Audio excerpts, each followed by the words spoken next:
Hi mga amigas! Welcome sa ating YouTube channel.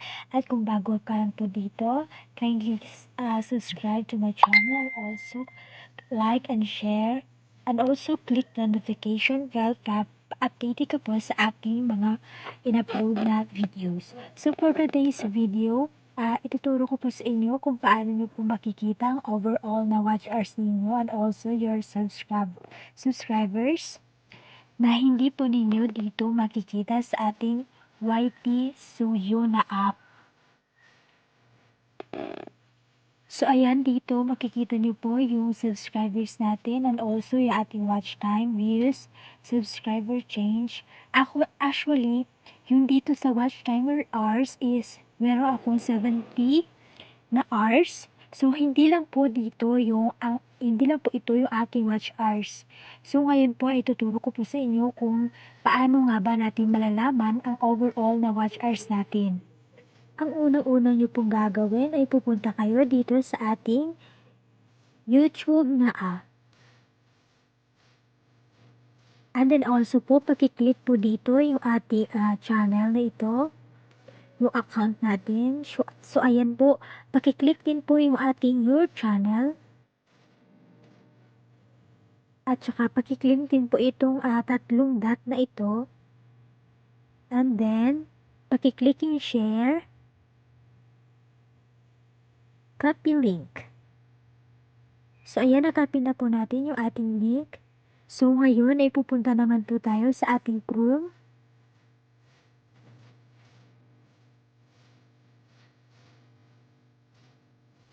Ayan. So, ayan, dito po ipipaste natin yung ating nakakopy na link na ating account. Yung ating channel.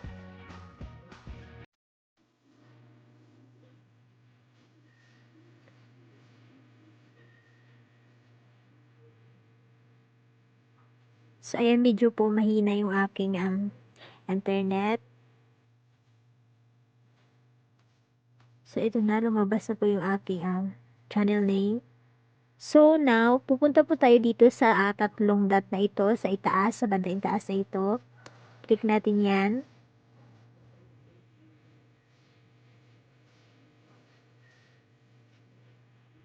So, punta po tayo dito sa ating desktop site.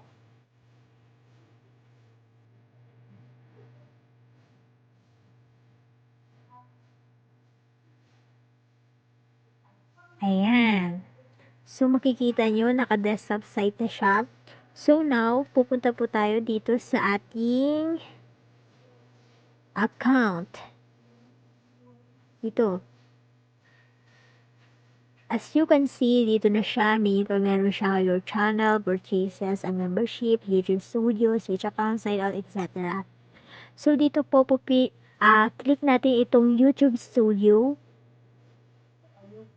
Pagka-click po natin ito is, kailangan medyo yung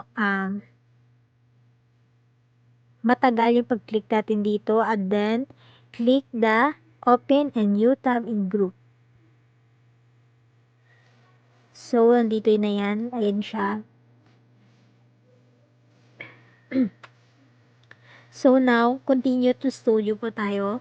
Huwag po natin i-click ito dahil mapupunta po tayo sa ating YT App Studio. Na yun. YT Studio App.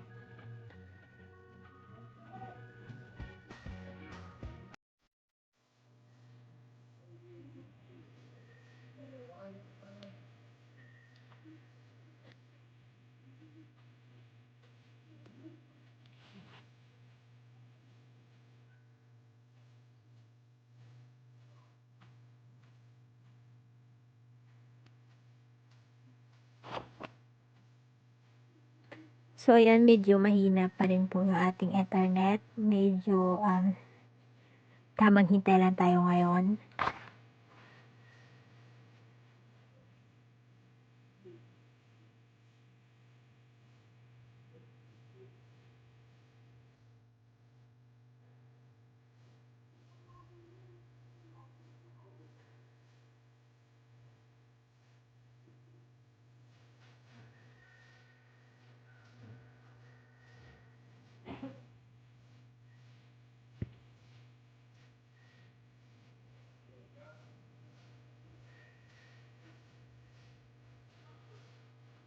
So, ayan na siya.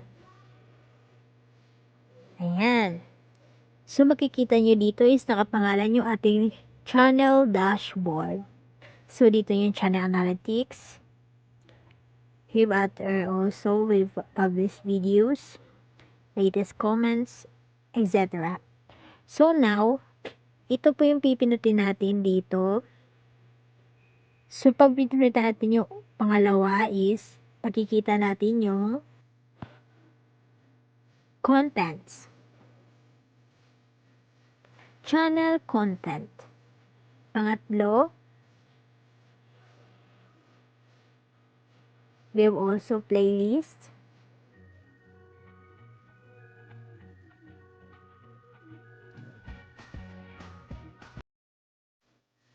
We have also analytics,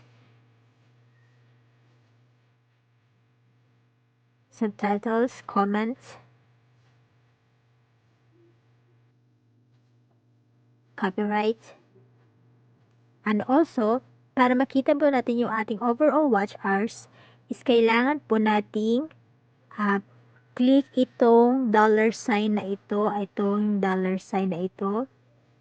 Click po natin yan. Yung monetization. So, ayan, nandito na po tayo sa overall watch hour natin. Dito po makikita ninyo na ako po ay nasa 353 subscribers at kailangan ko po ma-achieve yung 1,000 subscribers na required ng YouTube. And also, 672 public watch hours na kailangan ma-reach yung 4K watch hours na required ni YouTube. So, ito lang po yung gagawin ninyo para malaman niyo yung overall na watch hours ninyo. Huwag po tayong babase doon sa ating YT Studio app kasi hindi po siya overall na results na ating watch hours. Dito po natin malalaman talaga yung ating watch hours.